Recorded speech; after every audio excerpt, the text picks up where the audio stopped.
Hi, I'm hiker Frank, and I'm going to be teaching you about hiking since the hiking season's coming up. And first, we're going to be talking about fire safety. So, when you're hiking, if you're going to set up camp, you'll want to find like a good spot, a good flat area to start a fire. This would be a good area. You'd want to clear off all the debris. And before you even want to start a fire, you want to check like the state you're in. Check with their local DNR to see if you can have fires in that area. It's more likely to start a forest fire. And so you'd want to clear off like dry like leaves and sticks. It would be easier to start fires and it would cause the fire to spread. And as you can see, there's dry leaves everywhere. So if this catches, it'll quickly spread. So you'll want to take a nice flat area, move out all the debris.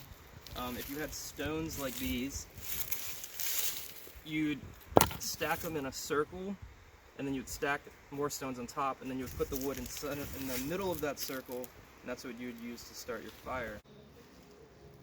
The next thing we're going to be talking about is animal safety.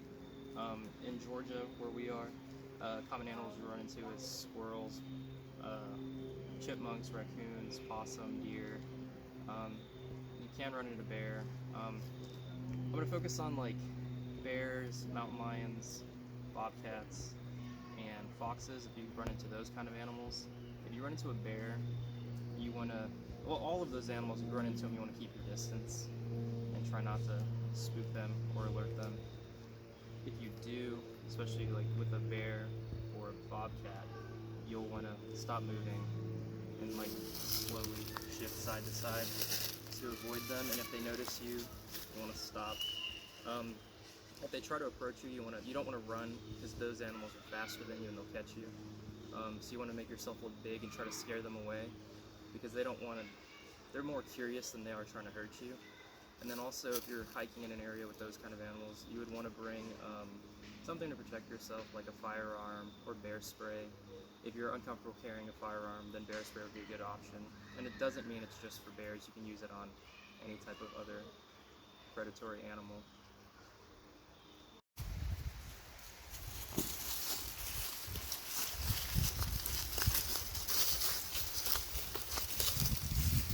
When hiking in a group, you want to stay on a single file line to minimize your impact on nature, and you don't want to walk like off the path because you'll destroy flowers and plants, and animals use this for food, and you don't want to be like making your own trail and causing issues. So when you're hiking, as you can see, you don't want to leave trash in the woods or where you find it. And when you're hiking, if you have like a Clif Bar, food or anything, you'll want to take your trash out with you. And if you find trash, you should take it out with you too, because you want to leave nature the way you found it. And also, if you find like abandoned buildings or mills or stuff like this, you also want to leave it the way it is and not do graffiti or try to damage any of the stuff that's here, because also this stuff could injure you. Hey guys. Hi guys. How are you doing?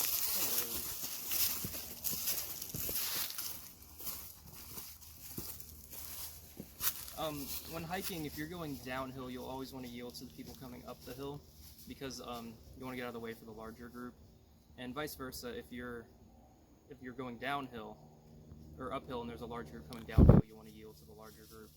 You also want to yield to people with animals, just because if there's a woman walking two dogs, you don't want to just push by her on the trail. You want to step out of the way and just be courteous.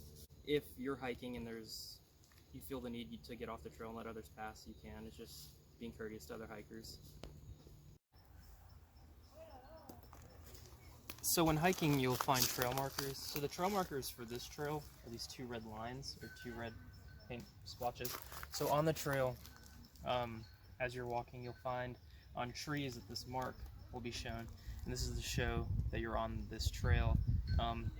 If the trail diverts at all, you would want to follow the trail that leads to this if this is a trail that you're wanting to stay on. This post also says you can't have fires, no camping, no horses, no off-road vehicles, and no bikes, only pets and hikers.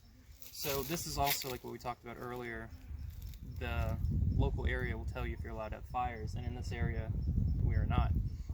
Other trail markers might be, some trails will have little stacks of rocks that will keep you on the certain path and you can follow those rocks. And it's also good to, when you're hiking, not to disturb any markers or deface any of the markers because you could get someone lost. So if you watch everything and you listen to the video, everything you've learned should help you have a safe and fun hiking experience. And just remember to practice fire safety, trail etiquette.